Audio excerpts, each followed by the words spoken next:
29年。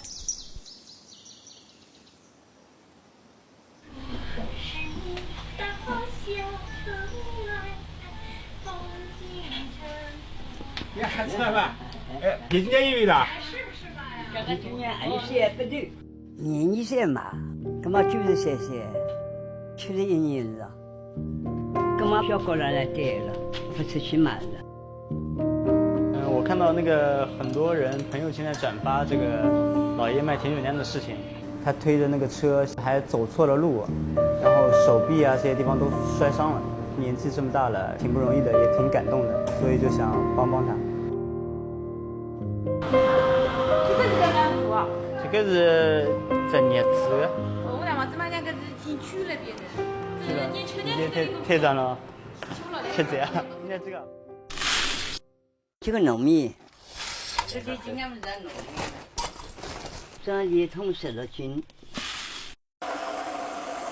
这一路写好了，经过牙的呀，经过牙嘛，正确正得少。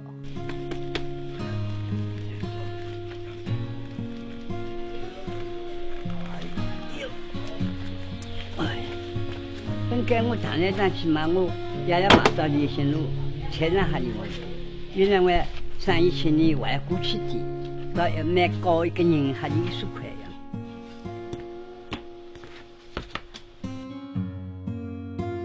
这个东嘛，与路嘛就是前9年已经好了。这鸭窝过去几个窝卖出去一次性的，本该俺用不着的。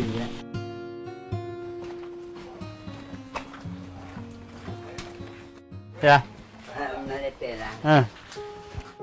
跟着几窝给你？给你68是啊。鱼发好了。跟着好买了，鸭窝好买了。